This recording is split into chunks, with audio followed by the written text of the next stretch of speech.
नमस्कार। जन टीवी के उत्तराखंड के इस खास बुलेटिन में एक बार फिर से आप सभी का बहुत स्वागत है। मैं हूं आपके साथ प्रियंका तिवारी। खबरों को विस्तार से जानेंगे, लेकिन उससे पहले एक नजर हेडलाइंस पर। देहरादून में यूसीसी वर्षगांठ पर भव्य कार्यक्रम, सीएम धामी ने बताई ऐतिहासिक उपलब्धि। एक साल में 5 लाख से अधिक विवाह पंजीकरण, रोज 1400 रजिस्ट्रेशन। सरकारी भूमि पर अतिक्रमण को लेकर सरकार का रुख सख्त, सीएम धामी बोले दोषियों के खिलाफ होगी कार्रवाई, कानून सभी के लिए समान।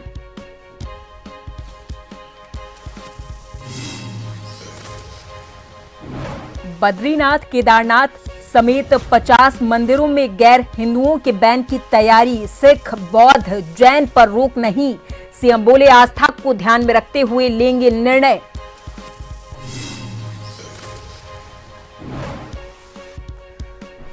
अंबाला मंडल में रेल इंजीनियरिंग कार्य 28 से 31 जनवरी तक यातायात प्रभावित, कई ट्रेनें रद्द, कुछ स्थगित और कुछ के मार्ग बदले गए। और पहाड़ों में फिर से बदला मौसम का मिजाज, ऊंची चोटियों में जबरदस्त बर्फबारी, ग्रामीण इलाकों में झमाझम बारिश, कई जिलों में ऑरेंज अलर्ट जारी।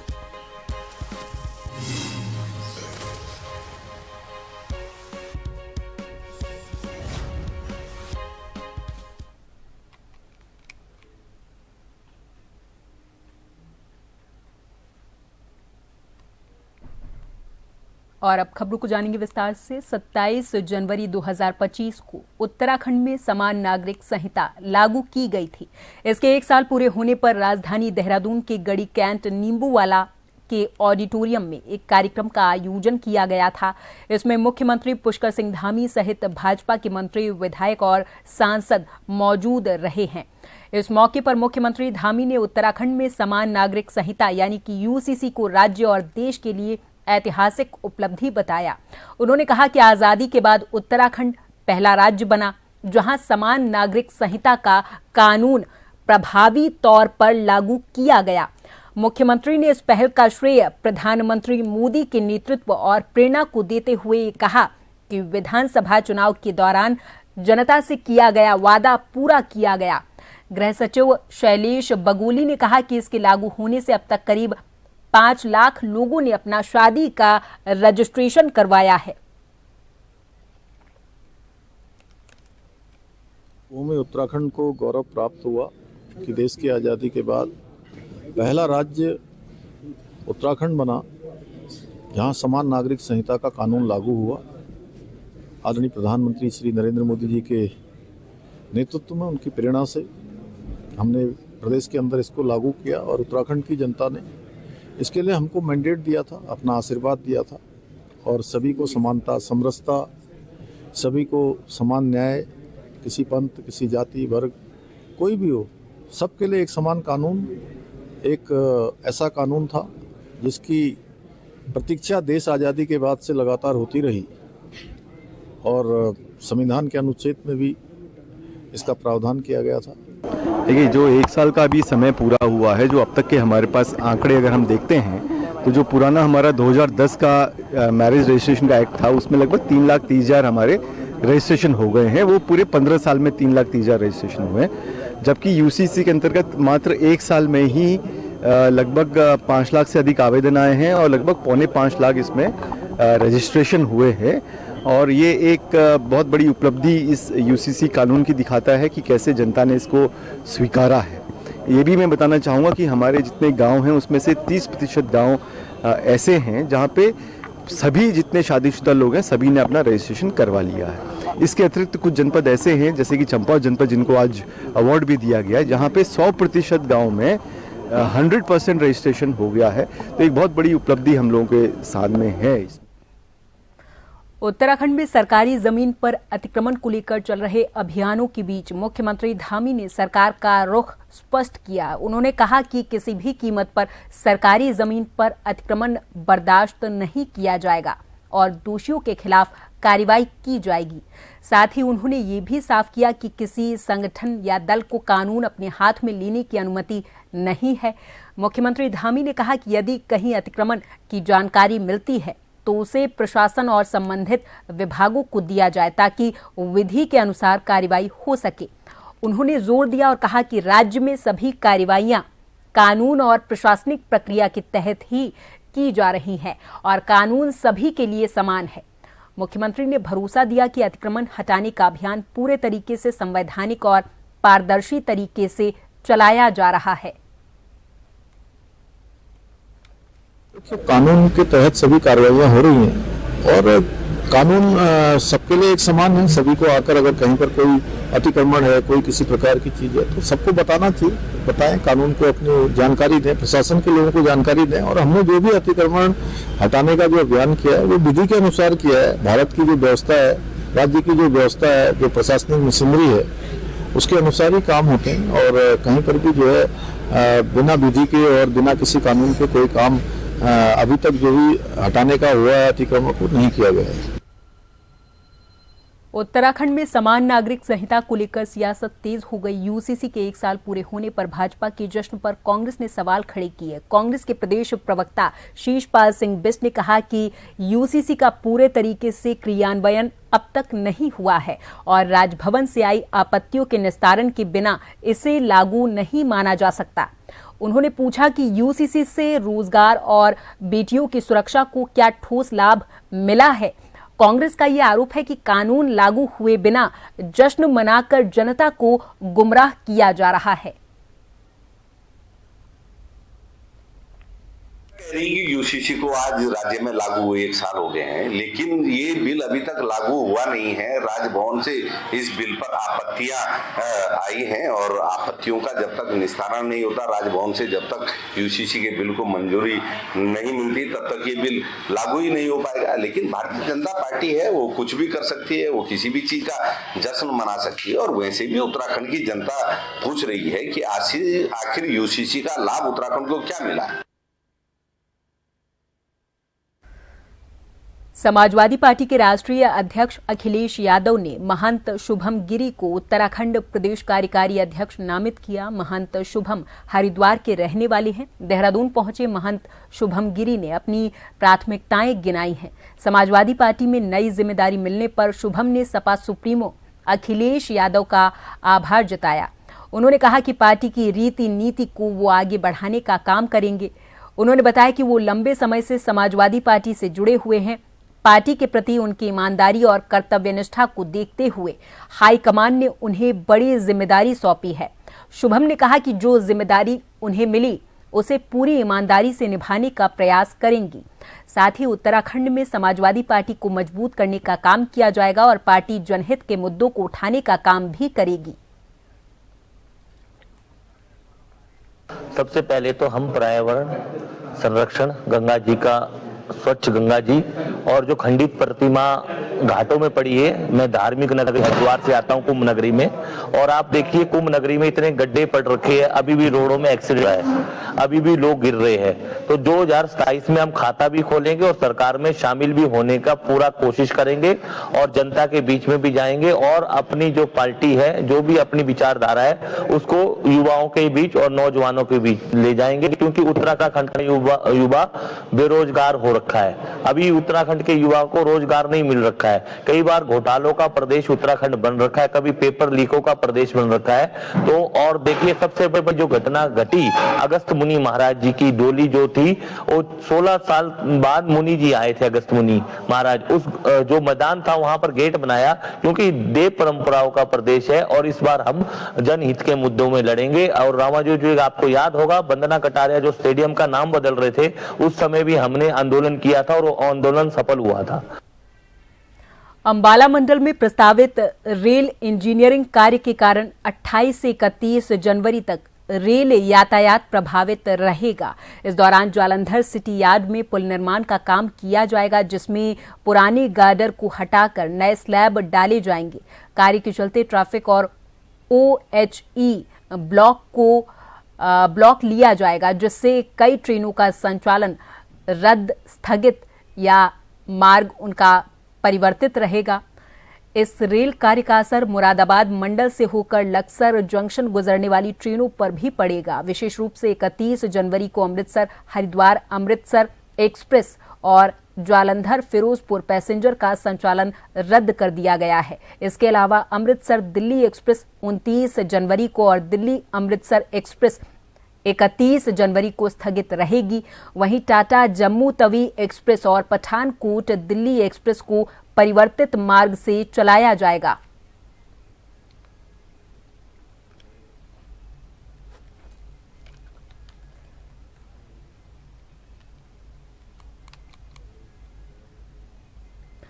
चंपावत जिले के सुखी ढांग के पास पर्यटकों का एक वाहन गहरी खाई में गिर गया, जिसमें 7 लोग घायल हुए। हादसा 26 जनवरी की रात करीब 11:30 बजे हुआ है, जब सीतापुर यूपी से मुंसियारी जा रही XUV अनियंत्रित हो गई। सूचना मिलने पर पुलिस मौके पर पहुंची।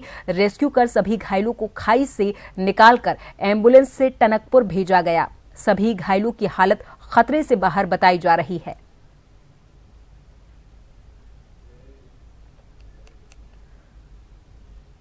विकासनगर कोतवाली पुलिस ने ढकरानी के सोलर प्लांट से कॉपर वायर चोरी की घटना का खुलासा करते हुए एक अभियुक्त को गिरफ्तार किया है। 26 जनवरी 2026 को दर्ज शिकायत के बाद पुलिस ने फुटेज, मुखबिर तंत्र और तकनीकी साक्ष्यों के आधार पर कार्रवाई की है। पुलिस ने रात करीब 9:30 बजे अभियुक्त को गिरफ्तार करके उसके पास से करीब 20,000 रुपए की कॉपर वायर बरामद की है। अभियुक्त को न्यायालय में पेश किया जा रहा है।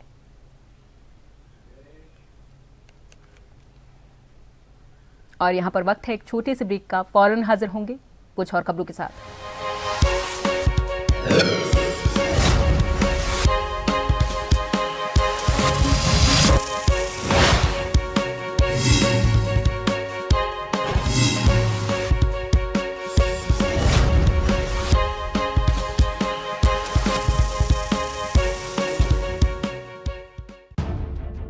राजनीति के चक्रव्यूह के सियासी वीर,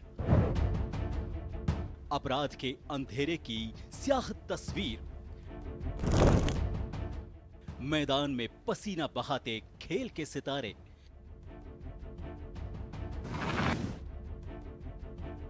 मनोरंजन की दुनिया के गॉसिप गलियारे, शिक्षा की रोशनी से होता भविष्य उजियारा, अर्थव्यवस्था हो या ऊपर नीचे होता मार्केट का पारा, हर हलचल पर नजर रखते हमारे खबरों के जांबाज। हम हैं जन टीवी, जन जन की आवाज।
शिक्षा, खेल, धर्म कर्म या हो राजकाज, बदलते वक्त में भी पत्रकारिता का वही अंदाज। खबरों की दौड़ में सबसे पहले, हर जगह, हर वक्त, क्योंकि आपका भरोसा ही है हमारी असली ताकत। खबर हो चाहे छोटी या हो रहा हो कुछ विशेष, हर खबर जिससे रूबरू होता है हमारा देश, जनता के विश्वास की सबसे बुलंद आवाज। हम हैं जन टीवी, जन जन की आवाज।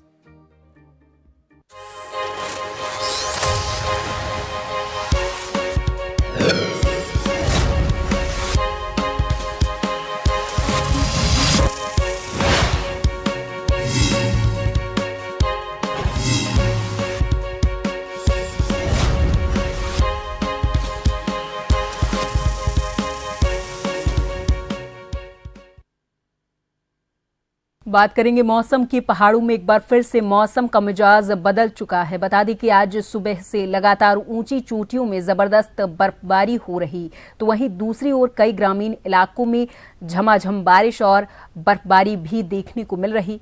बता दें कि बारिश और बर्फबारी होने से पहाड़ों का जनजीवन एक बार फिर से अस्त व्यस्त हुआ है। बद्रीनाथ धाम में इस वक्त बारिश और बर्फबारी के नज़ारे बने हुए, जिसके चलते बद्रीनाथ धाम में एक बार फिर से तापमान में गिरावट आ चुकी है।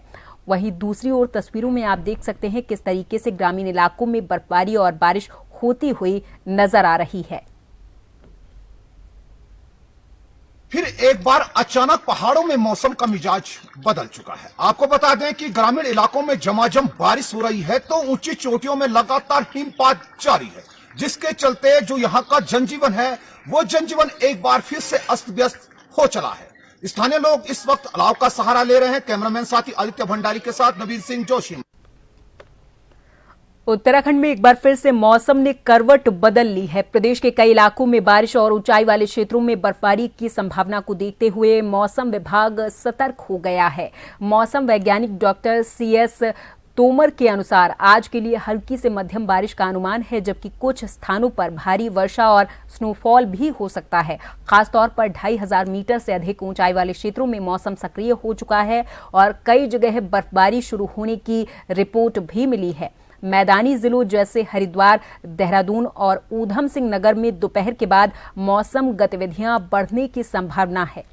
वहीं उत्तरकाशी, रुद्रप्रयाग, चमोली, पिथौरागढ़ और बागेश्वर के ऊंचाई वाले इलाकों के लिए ऑरेंज अलर्ट जारी किया गया।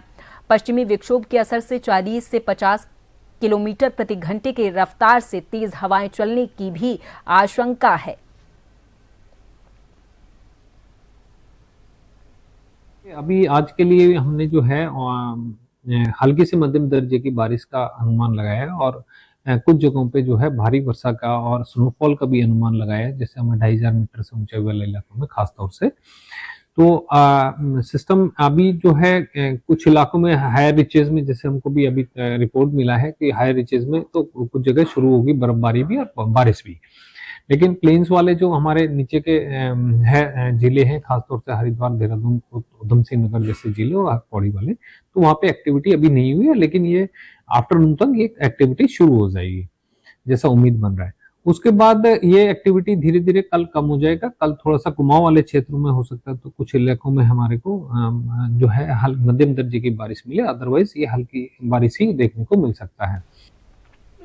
श्री बद्रीनाथ केदारनाथ मंदिर समिति के अंतर्गत आने वाले मंदिरों में गैर हिंदुओं के प्रवेश को लेकर बहस तेज हो गई, क्योंकि समिति ने ये कहा कि मंदिर पर्यटन स्थल नहीं बल्कि और प्रवेश करना नागरिक अधिकारों का मामला नहीं। बद्रीनाथ केदारनाथ मंदिर समिति के अध्यक्ष हेमंत द्विवेदी ने बताया कि केदारनाथ और बद्रीनाथ धाम शंकराचार्य के द्वारा स्थापित वैदिक परंपरा पर आधारित हैं। वहीं कांग्रेस ने बीजेपी पर तंज कसा है, सुनाएंगे। केदारनाथ और बद्रीनाथ जो धाम है, यहाँ पर शंकराचार्य द्वारा स्थापित एक वैदिक परंपरा का केंद्र है। यहाँ की पूजा पद्धति जो विशुद्ध वैदिक शिक्षा संन्यास पर आधारित है। इतिहास में ये धाम जो है कि मोक्ष परंपराओं से जुड़ा है। विदेशी या गैर स्थापना या गैर हिंदू का प्रवेश यहाँ पर कभी भी नहीं रहा है, उसका प्रचलन नहीं रहा है। पुरोहित व्यवस्था दीक्षा संप्रदाय पर आधारित है। यह कोई नया नियम नहीं है, सदियों पुरानी परंपरा का एक औपचारिक पालन है। और मैं समझता हूँ इसमें सभी हमारे जो तीर्थ पुरोहित हैं, जो हमारे सभी धर्माधिकारी हैं, वहाँ के जो स्टेक होल्डर हैं, चाहे वो यमुनोत्री हो, गंगोत्री हो, हमारे डिमरी पंचायत के हमारे केंद्रीय अध्यक्ष हों, केदार सभा के हमारे अध्यक्ष हों, केदार सभा को हो, सभी ने इसका स्वागत किया है। ये किसी धर्म का विरोध का विषय नहीं है। ये प्रश्न केवल यह है कि क्या इतिहास में परंपराओं पर जो आस्था रखता है व्यक्ति, जो परंपराओं पर जो है कि आस्था रखता है या नहीं रखता है। मस्जिद में नमाज करने की अपनी शर्तें हैं, चर्च में संस्कार की सीमा है। हर धर्म में अपनी पवित्रता और अनुशासन तय करने का अधिकार है। मैं तो उस हिंदू धर्म को जानता हूँ, सनातन को जानता हूँ, जो उदार है, जो सहिष्णु है, सद्भावी है, सबको साथ लेकर के गंगा की तरीके से चलता है। बाकी ये जो भाजपा का पाखंड है, ये पाखंड उनको वो करें, जितना कर सकते हैं, सत्ता उनके हाथ में है, करें। मगर एक बात का जवाब जरूर दें। दुनिया के अंदर मैं दूसरे धर्मों को देखता हूँ, आमंत्रित कर रहे हैं और धर्मों के लोगों को अपने धर्म की अच्छाइयों को जानने के लिए, उसके निकट आने के लिए, और हमारे वहाँ प्रतिबंधित कर रहे हैं। और ये तब कर रहे हैं जब अधिकांश मंदिरों को बनाने वाले लोग आज की भी, चाहे वो घर का मंदिर ही क्यों ना हो, उसको बनाने वाले कारीगर जो है गैर हिंदू हैं।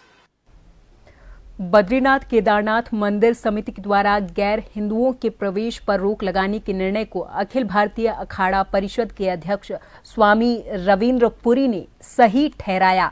उन्होंने कहा कि ऐसे निर्णयों का स्वागत किया जाना चाहिए और धार्मिक मामलों को राजनीतिक मुद्दा नहीं बनाया जाना चाहिए। सुनाएंगे। सरकार का निर्णय तो है नहीं है, लेकिन मंदिर समितियों ने अगर ऐसा अपना विचार व्यक्त किया है तो एक स्वागत होना चाहिए इसका। पर इसमें कुछ चीज़ें सुधार की भी आवश्यकता है। जैसे केदारनाथ में जो खच्चर वाले, घोड़े वाले जो लोग जाते हैं, वो सब अत्यधिक मुस्लिम कम्युनिटी के लोग रहते हैं। तो इसकी व्यवस्था मंदिर समिति को पहले करनी पड़ेगी ताकि आने वाले श्रद्धालुओं को कष्ट ना हो। बाकी देश के जितने बड़े धर्म स्थान हैं, वहाँ कोई दूसरे धर्म का लोग नहीं जाते हैं। तो ये प्रवेश पर प्रतिबंध है, खास करके जो मांसाहार करने वाले लोग हैं या इस प्रकार की जो वहाँ कोई गतिविधि है, उसके ऊपर प्रतिबंध अवश्य लगना चाहिए। तो मैं इसका स्वागत करता हूँ। तो राजनीति में क्या होता है, प्रत्येक व्यक्ति अपने स्तर से राजनीति करता है, लेकिन इन ऐसे धार्मिक मामलों को राजनीति का मुद्दा नहीं बनाना चाहिए। अगर कोई पार्टी इसको बनाती है तो ये दुखद होगा। धामी सरकार की महत्वाकांक्षी योजना के तहत प्रदेश भर में पुराने नौलों, धारों और जल स्रोतों के संरक्षण और पुनर्जीवन का अभियान चलाया जा रहा, लेकिन चंपावत जिले में ये योजना कागजों तक ही सीमित नजर आ रही। इसका ताजा उदाहरण लोहाघाट के तल्ला चांदमारी के सीडर वैली क्षेत्र का प्राचीन नौला है, जिसकी हालत बेहद दयनीय हो चुकी है। कभी साफ और स्वच्छ जल से लबालब भरा रहने वाला ये नौला आज गंदे और बदबूदार पानी से भरा हुआ है। दूर दूर से लोग यहाँ से पानी भरने आते थे, लेकिन अब आसपास बहने वाले गंदे नालों का पानी रिस कर इस नौले को पूरे तरीके से दूषित कर चुका है। क्षेत्र में घनी आबादी निवास करती है, जिससे स्थिति और गंभीर बन गई है।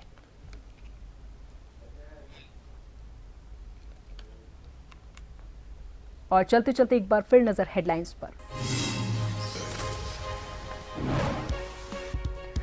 देहरादून में यूसीसी वर्षगांठ पर भव्य कार्यक्रम। सीएम धामी ने बताई ऐतिहासिक उपलब्धि। एक साल में 5 लाख से अधिक विवाह पंजीकरण, रोज 1400 रजिस्ट्रेशन। सरकारी जमीन पर अतिक्रमण को लेकर सरकार का रुख सख्त। सीएम धामी बोले दोषियों के खिलाफ होगी कार्रवाई, कानून सभी के लिए समान।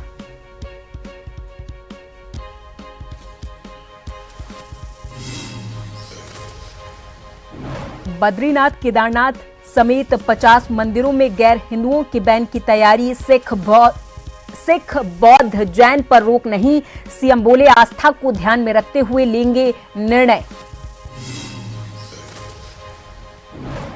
अंबाला मंडल में रेल इंजीनियरिंग कार्य 28 से 31 जनवरी तक यातायात प्रभावित। कई ट्रेनें रद्द, कुछ स्थगित और कुछ के मार्ग बदले गए। और पहाड़ों में फिर से बदला मौसम का मिजाज। ऊंची चोटियों में जबरदस्त बर्फबारी, ग्रामीण इलाकों में झमाझम बारिश। कई जिलों में ऑरेंज अलर्ट जारी।